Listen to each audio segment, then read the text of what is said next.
Roll the intro.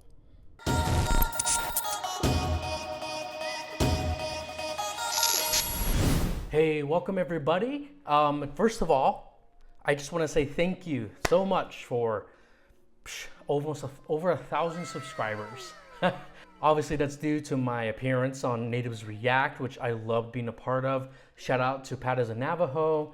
I have actually known Pat for quite a long time, and it was just fate that we would, eventually be on each other's platforms.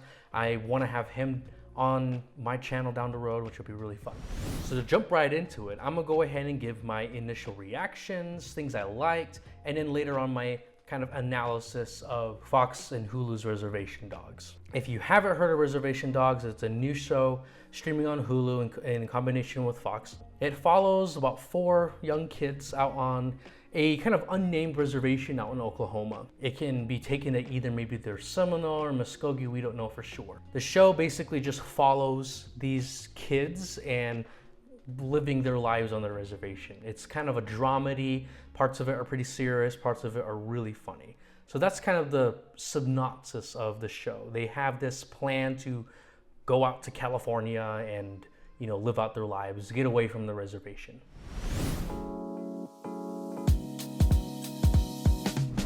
All right, to get right into it, first thing I absolutely enjoyed was Spirit and or William Knifeman. My name?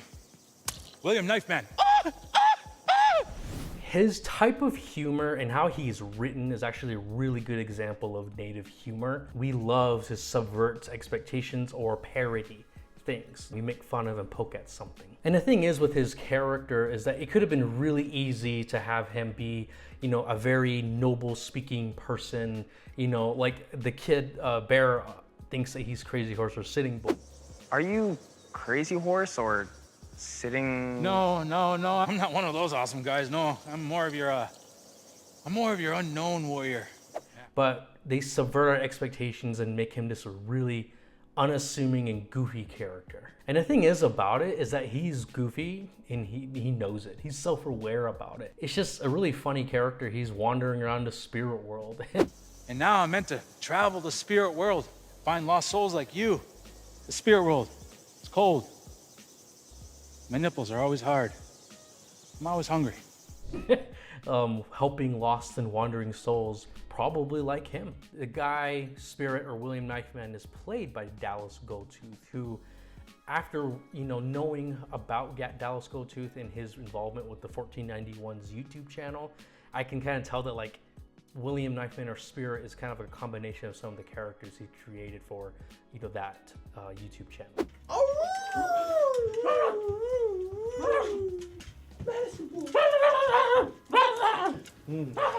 Fierce. All right, guys, thanks a lot. Gentlemen, thanks a lot. So now we'll move on to the individual portions of the audition. Speaking of, you all should check out 1491s. Like I mentioned on Pat's channel, they are like the OG native YouTubers. They were making content as early as like 2009 and 2010.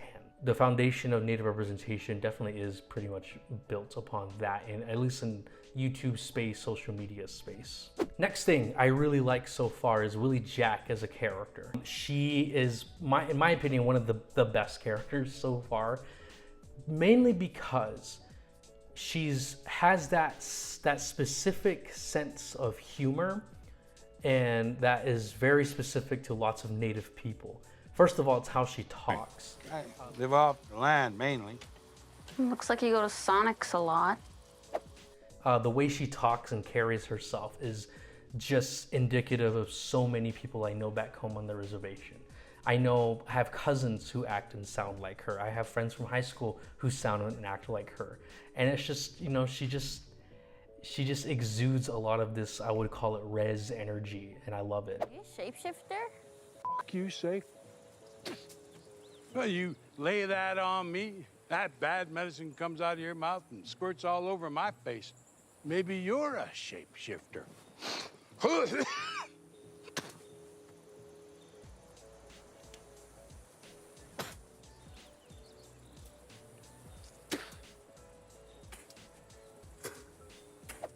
And I like how we got to see just a little bit more of her in the hunting episode with her father. That was a very interesting where we got to see more of how she feels about things, and then how the suicide of her cousin really affected her and her family. But overall, she is definitely so far one of my favorite main characters. All right, the next thing that I just loved and I thought was hilarious was the episode where they go see the uncles, the owl eyes. It's a scene where the kids are going into the uncle's cabin, and we see a wooden owl, and they immediately recognize it as an owl, and they pixelate it. Almost as if you're not supposed to be seeing something, you know, censored. That was hilarious, mainly because for many native tribes in North America, looking at an owl or seeing an owl is usually seen as like an omen of some sort or a token of bad luck. And so you're not, for some tribes, you're not supposed to look into their eyes. Or if you hear them, you're supposed to be weary and stuff like that. I just thought that was a really good example of kind of the self-awareness we have as natives and as the filmmakers have as natives. I thought it was really funny that, you know, it's self-awareness and it's speaking to a specific audience. If you're not native, you wouldn't really understand why, but if you are native, you'll totally understand it. The other thing I liked was very fascinating was the deer lady in the episode about Big and the flashbacks that we have about her. I really enjoyed how, you know, it was both creepy and it had really funny moments as well. Hello, I need help.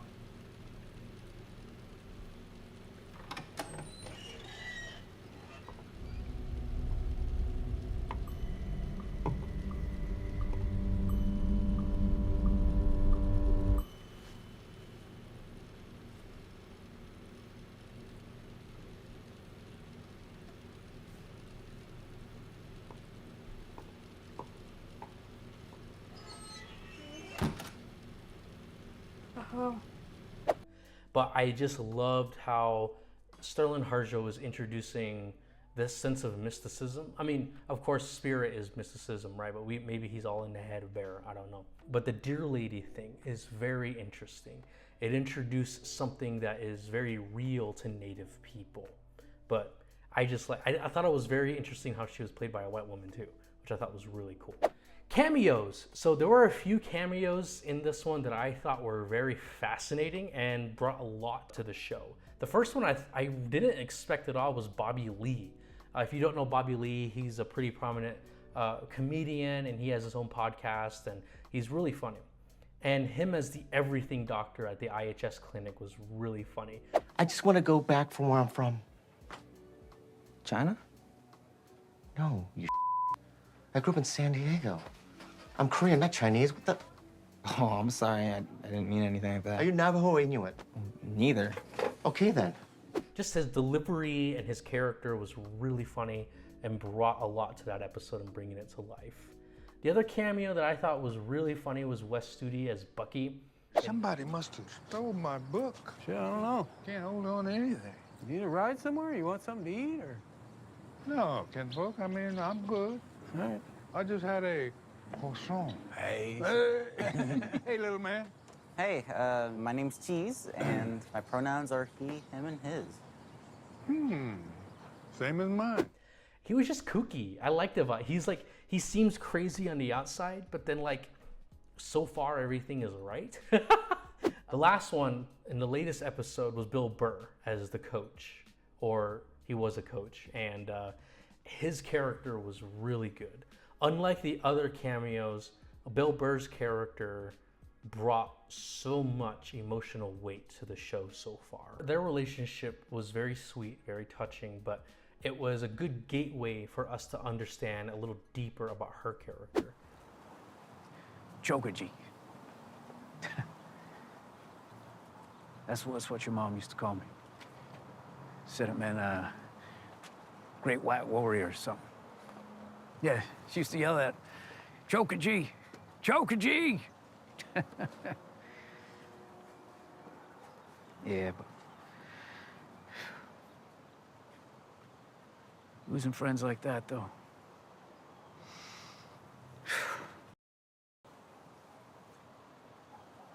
Pardon me, sorry. It's just, you know, we grew up together. I mean, there's before they died and after. Ripples in between. I think Bill Burr was a good casting choice to kind of help bring that weight in.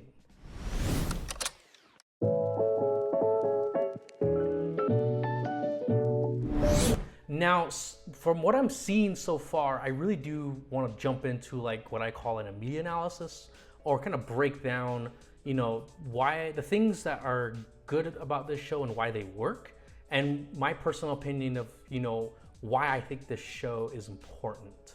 So to go into it, actually, I'm going to introduce you guys to this idea of cinematic realism.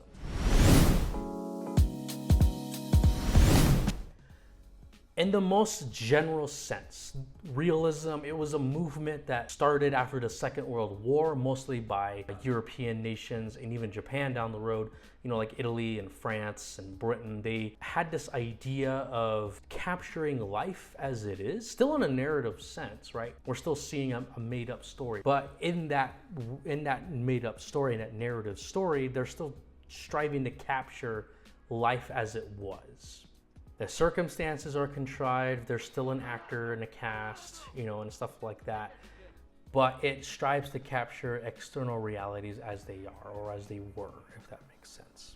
For example, a good example of kind of a realistic depiction is something like Sicario, where we have more gritty depictions of certain things going on in that world. Compare that to Lord of the Rings, where it's very fantastical, you know, and there's a score and everything is staged perfectly and stuff like that, right? Realism, not necessarily in the sense that like, oh, like that doesn't seem realistic. No, it's realism in the sense that somehow in our real lives, there are realities that just aren't black and white. That obviously leaks into the aesthetics and how the filmmaking is and everything, right? This show is leaning on that side of realism. It is definitely more quote unquote realistic, I guess you could say, as opposed to Rutherford Falls, which is way more polished than this show, which, you know, I'll get into in a completely different video later. The show so far kind of just showcases res life kind of as it is for the most part. The kids, the characters, everyone talks pretty much how people on the reservation talk. You know, there's no sugarcoating things like that. The show isn't afraid to show kind of the gritty realities of reservation life. You know, fatherless homes. What's up, Dad? Little man, something came up. I'm at the airport now. Flight was canceled. Oh, are you still coming? I'm trying to get a flight, but it's too late now, man. I'm sorry, man.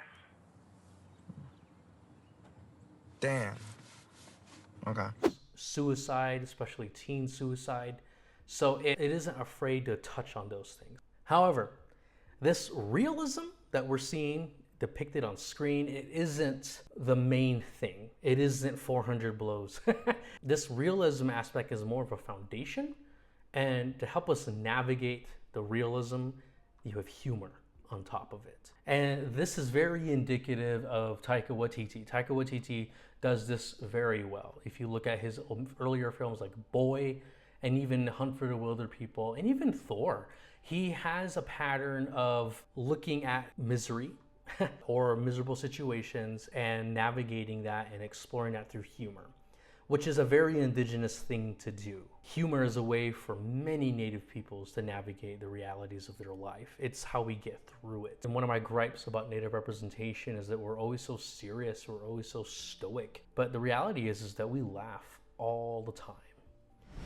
And that's it. I know this was a little long for a reaction slash, you know, analysis of the shows. However, I do plan on doing like a full review of the show once it's wrapped up.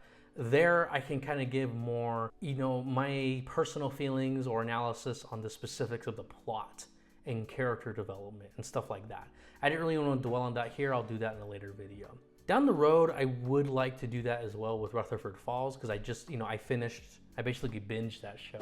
Follow me on Instagram. I plan on doing a little more specifics, things that I can't or I don't have a lot of time to talk about here on YouTube, or you can go and just look at kind of my breakdowns of certain things. So stuff like that. Another shameless plug, I also have my art page. As I mentioned in my very first video, Please check that out if you want. A lot of my artwork is more Navajo centric, but if you're Navajo, sure. I'm trying to do more things that are universal, and I'm also branching out into doing stuff that's almost like non-native, just random stuff in general. But yeah, give me a follow on there too, and I'll see you guys in the next video and a continuation of my representation series. See you later.